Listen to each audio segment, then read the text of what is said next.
We're back with another episode of The Practice Builder. And today I have Scott Rusnak. I'm thrilled to have the opportunity to dive into, our favorite topic, which is the journey of building a practice and something that, as it relates to kind of the everyman in our implementer community. So the point of this podcast is to make sure that whether you're 15 days in, 15 months in, or 15 years in, you're going to walk away with some tangible nugget that you can go and implement into your practice and make it better, make it what you want this week. So Scott, you up for that? I'm definitely up for that. And I can't wait to learn from you. Excellent. I can't wait to learn from you. Let's do this. Let's have some fun. So the frame is that every implementer struggles with three themes. There's the new client acquisition, so attracting, converting, retaining new clients, value creation once you have those clients, delivering excellent session value, and then also cobbling together some version of your EOS life. And one thing that I thought was really interesting that we talked about before we hit record here was just the topic of focus days. So falling into the bucket of new client acquisition and being a little bit open and honest about focus as it relates to focus days. So I'm going to lob that one over to you. Dang, what do you think about that? Well, with my ADD, I've got it under control. So I'm going to go to question number 3 or point number 3 about cobbling together your EOS life. Yes. If you live a fascinating, fun life, and it's what you love to do with people you love surrounding yourself with, you're just going to bump into people who will want to discuss your coaching practice or the journey you take people on. It just goes hand in hand. I guarantee it. I think that's a good point to hang on to for this episode and walking into the rest of the week, right? I could riff for quite a while about heli skiing, beach walks, mountain bike rides, where I just run into the coolest people and we just have cool conversations. So you're saying that perhaps some of the people that you've met while heli skiing or whatnot have led to not only some fun times, but interesting relationships. Well, just this winter, I was going to say summer, this winter, I was heli skiing in Revelstoke, British Columbia. Love it there. Big plug for Revelstoke. And 3 buddies were like, hey, let's hit the hill. Let's do this. We organized a trip a year in advance. I said, well, I've got 2 or 3 other friends who are clients who want to come. We ended up having 15 like-minded, fun entrepreneurs go heli skiing. And the relationships and the conversations were as deep as I thought I'd ever go with people I've only known for 2 or 3 days. And those have spun out to be great connectors, somebody I've onboarded as a client. There was no intention there. And then just built some really cool relationships. So I love hearing the context, and I can hear this in your voice. It's not just lip service, but the fun. You're having fun while doing some version of your business development in this 4-2-1 system that EOS preaches. And I just stumbled backwards into it. I've been having fun all my life, so sort of self-deprecate myself. My degree is in recreation and leisure studies. I was horrible in high school, but I just realized that you've got to really lean into this search of vertigo, this search of and when you do that with people you love being with, you become your authentic self. And I love to surf, and I could just take the walk outside my back door for 6 or 7 minutes. I could probably hang out and watch the tide roll in and have some cool conversations with people. I'm not out there to find a client, but those are the kind of people I want to surround myself with, and those are the kind of people I want to work with. So I'm going to pull you out of the self-deprecating mode for a minute and make you throw your shoulders back, be a little boastful. Give me some quick stats. How long have you been an implementer? Illegally, 16, 17 years. Legally, took the handcuffs off about 9 years. There's a story there. And how many session days did you do last year? I think more than 150. Okay, awesome. Yeah. And you do some coaching on the side, is that correct? If you go to my Delegate and Elevate checklist, I know I'll try to keep this tight. At the top left, love to do, and I think I'm pretty good at it. It's one-on-one executive coaching. And I'll tell you what, if I did 50 coaching calls like that a day, which is impossible, hit me with a lightning bolt. It'd be great. That's awesome. Love to hear it. And some of that coaching is done with fellow implementers, correct? I work with about 70 EOS implementers, and I continue to, folks that have taken the 100X course, which you're going to in September. I just lean in with those people. And I've got capacity to take 5 or 10 calls before or after sessions with those people, help coach them up. So thanks for playing this little game with me. So what I've set up here is that for the listener in the car or on their walk or whatever they're doing, Holy crap, you have someone here who's been in the community for quite a while, who is making it work in terms of acquiring new clients and keeping new clients and all that, and living their version of their EOS life, offers some coaching, and hey, we're getting a little bit of coaching for free right here. So let's jump right into some actionable things that people can do when they're feeling like they're a little bit stuck in their business development. They're saying, you know what, it's been a while since I've had a focus day. It's been a while since I've felt really pumped up about my business development. What are you telling that person? Well, what's the soundtrack that's going through their head? People always think, oh, digestion comes to food. I come to digestion in your mind. And I listen to a lot of fantastic books. Gap in the Gain, 10X is Easier Than 2X, The Confident Mind by my good friend Nate Zinzer, Soundtracks by John Acuff. Like, these books talk about mindset, where's your head at, and what are you doing? So my biggest first step would be fix your mind and make sure you're telling yourself the right story. And that right story has got to be written in your personal VTO. Did you always have a great soundtrack playing in your mind? No. Okay, awesome. Scott's human. So tell me a little bit more about your human moment where you realized that maybe you were listening to some garbage radio. Yeah. From a very young age, I played sports with a lot of people who consumed illegal drugs.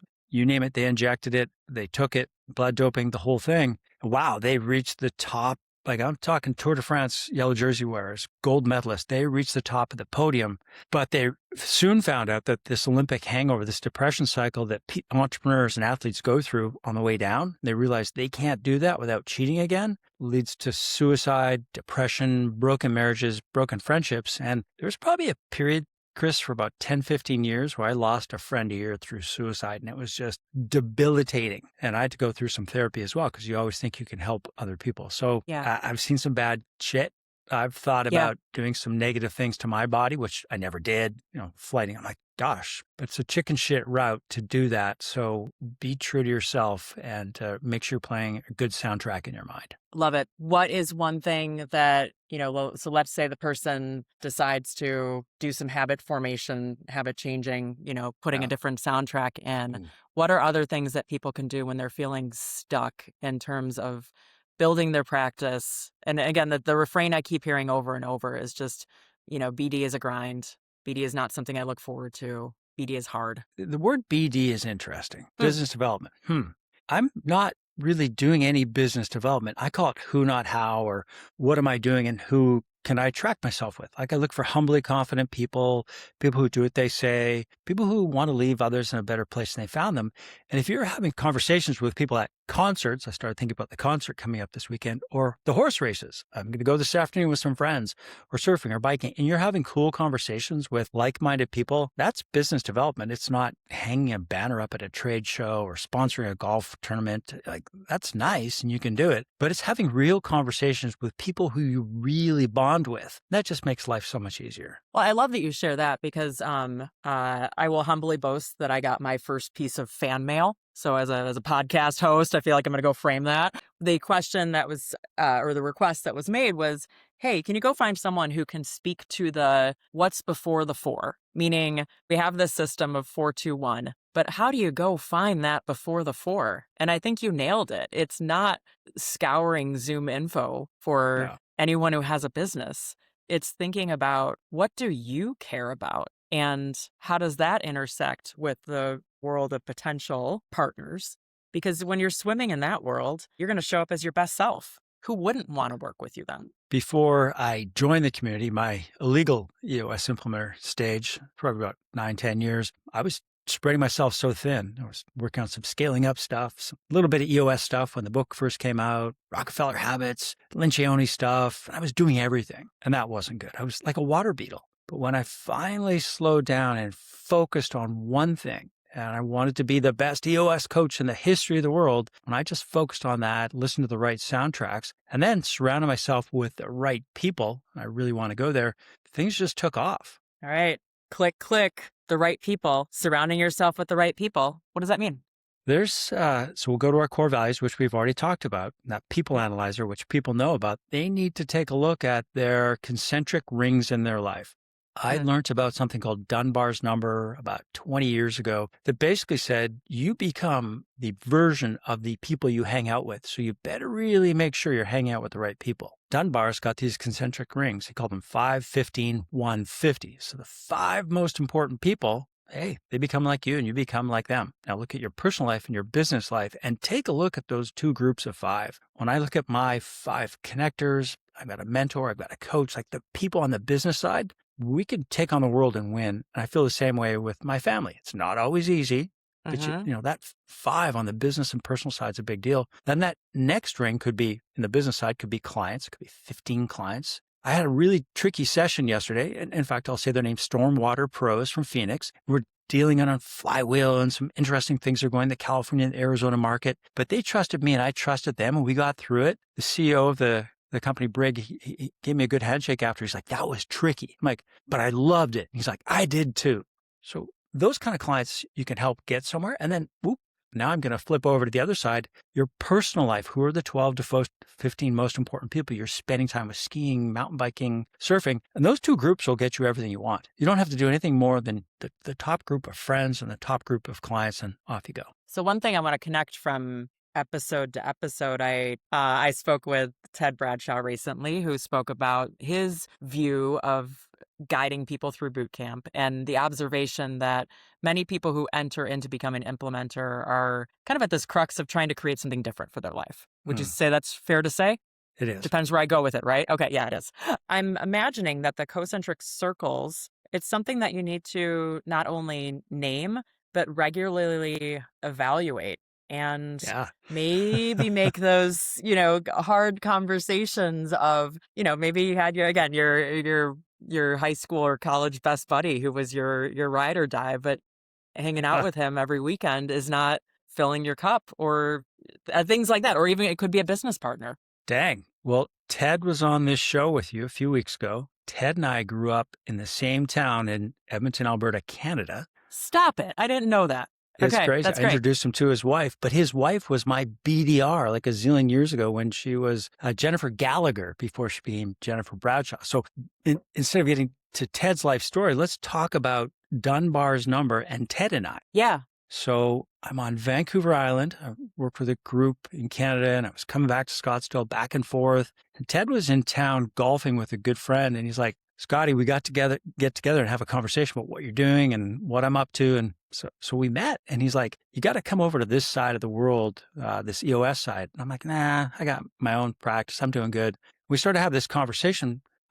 Ted is in my Dunbar's number. He's in these concentric circles. We vacation with his wife. My wife, we do stuff. And I took his words to heart. I was like, maybe there's a different or better way to do it. So he's like, re-listen to Traction. I listened to it on Audible. And when you get back, so I was going on a 2-month trip with my wife. We finally got our kids off to school. So we gave ourselves this gift called Italy for 2 months. And while I was over there, I just texted Ted. I'm like, yeah, I'm in. Got in touch with Amber and I jumped in the community. But I wouldn't have done it unless Ted was in my concentric circles. I would have just been like, another book. I'm not going to do this thing. Isn't it interesting? Beth Fahey in Chicago is my version of that, who 2 years ago sat down with me and said, why the hell haven't you done this yet? So I don't know, but I'm sure glad you asked me that. And it is the people who draw you closer to where you need to be, where you want to be, where you're born to be. Yeah. It's pretty wild when you stop and think about it. It's crazy. Well, and let's go to Dunbar again with Ted and I. We had a bit of a failing business and it was a really tricky relationship after it failed. And we just kind of looked at each other like that really hurt. Let's just, we're not going to get together for coffee every day. We lived in different countries. I'm not saying we broke up, but you put a pause on things from time to time. And it was pretty cool after time. And this EOS community was pretty neat how Ted and I were like, dang, we're brothers from another mother. Like, we can't stop this. So there you go. There's a bit of a life story there. But let's just go back to your clients. And you've got to love working with your clients. You've got to fit. They develop core values.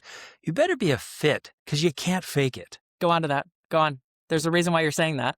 Yeah. Well, Jamie Godwin from Stevens Line Weber Construction. I started working with him about 5 years ago, and they have developed their core values. And I just realized, and if Jamie listens to this, that'd be pretty cool. I just realized that not only is a great human being, like so humble, And his business partner, Eric Powell, so humble. I've actually become friends with them. And I've sort of, like, I'm a coach in the room, but we can do things after hours, which has become really fun, but we like to do the same stuff. They've had a big impact on me, and I think I've helped them as well. But if we weren't like-minded, I couldn't push them as a coach.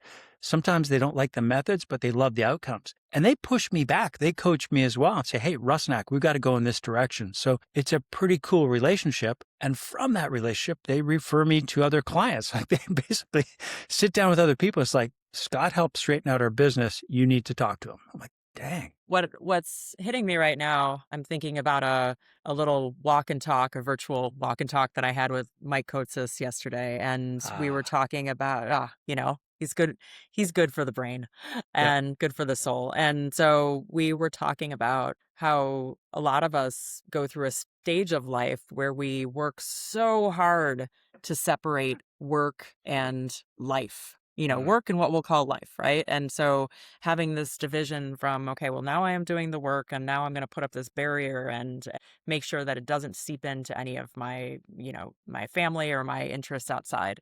And there's a point to that, because the natural inclination for people who love what they do is to let it be a fungus that takes over all of, your 168 hours of the week. But what Mike and I really got into was the beauty of, he's got a session room that is adjacent to his home. And when he has clients who visit that session room, they enter a separate entrance that brings them into the session room. And quite often, the people going into the session room get to meet his family. It gives a window of an opportunity to connect who you are in both spheres. And when you're able to do that, you show up more authentically. People can feel it, and they want to connect more circles for you. They do. It's just, just sort of interesting. It makes me wonder what people may be closing off when they're trying to show up as, hey, I'm brand new professional implementer and I need to put on this cloak. Well, if you're pretending to be someone that you're not in real life, why don't you just be the goofy person that you are in real life and see what shows up for you, right? Yeah, I'm the guy laying on the floor in the back of QC because I'm like, I'm not a very good student. So I'm just myself. And it's good. That's hilarious. Awesome. Well, tell me a bit, you're depending on the math that we're looking at, whether it's the legal time or the illegal time, there's been quite a tenure of creating this practice. What are some personal goals that you have for your practice in the next couple of years? What do you want to create? Yeah, I keep coming back to my VTO, and I'm going to coach through the age of 80. So I just turned 60, so I got 20 more years to do that. Okay. So that's happening. I'm writing another book called Fourth Quarter Mindset. Okay. And tell me more about that. Yeah, it started to eke into my mind sort of mid-50s. I'm like, okay, I'm going into the fourth quarter of my life. And I've got some really good friends who are getting close to 80 and some are 70, like, hey, quality time remaining, 60 to 70, your body still works, this thing can rock and roll, but keep your mind going and keep all the rest going. So I'm really into this thought that you can blow up your life in the first quarter. You can hand grenade it by doing something really foolish, but you don't win the game in the first quarter. You'll probably get some great foundation in the second quarter, and there should be halftime where you catch your breath. In the third quarter, you decide if you want to take it up a notch. Or some people in the third quarter, they just retire in their mid-40s. For me, I don't get that. And I look at the fourth quarter as us giving back and really sowing the fruits of our labor. So if we're lucky enough to get overtime, 80 to 100, who knows? There's an impact you're making that's well beyond what you thought you ever created. So that's what's going on right now. Okay, so I'm gonna bring that vision down to the ground, knowing that you've got a community of 1,000 people in the Implementer community who share your core values, deeply care about you.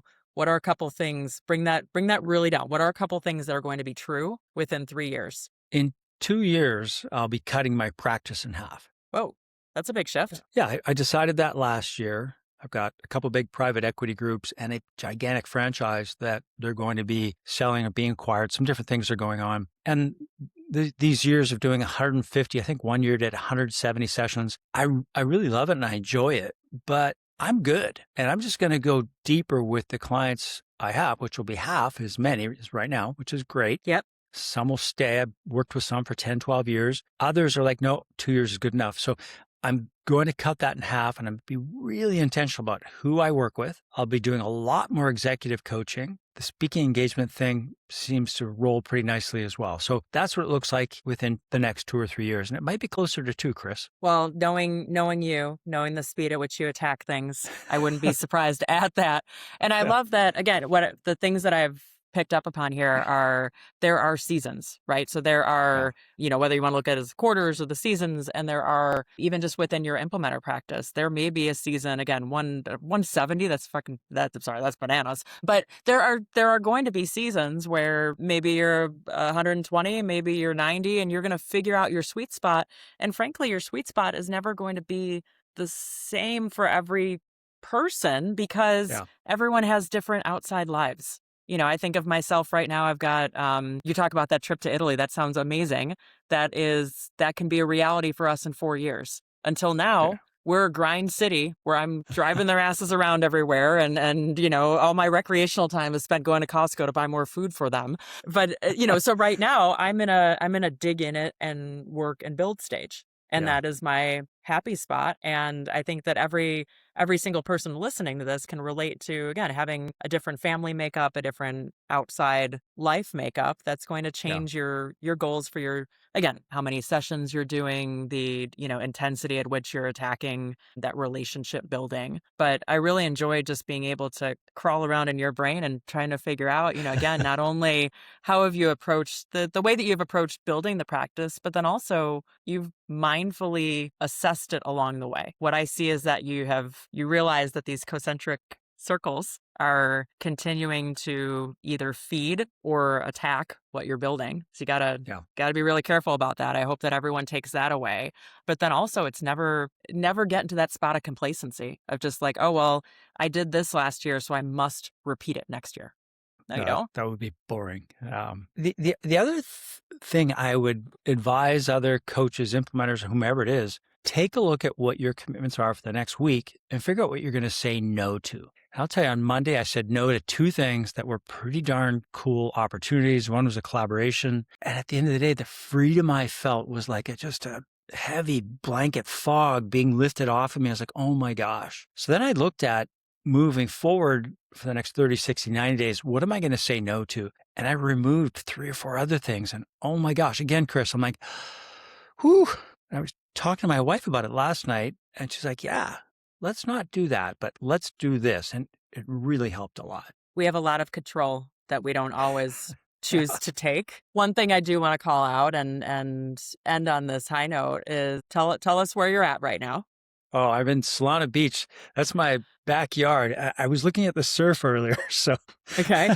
And so I know, you had some adventures this week, and the fact that you decided to carve out this time and protect this time so that you could share some of your thoughts about the building of a practice really speaks to not only your core values, but the shared core values of our community. Because I think that when it comes to this kind of stuff, when it comes to jamming out with each other and trying to get to the root, what really helps us build a practice that we love, I think that any one of us would drop anything to help each other. Fair to say? I think so. Like I've yet to meet anyone who wouldn't. And so so just ending on that note, for anyone who is enjoyed this conversation and is hitting subscribe, but is wanting more, listen to more podcasts, but also go out there and connect with our community because our community is there to help. Yeah. All right. Thanks a lot, Scott. I really appreciate you. Thanks, Chris.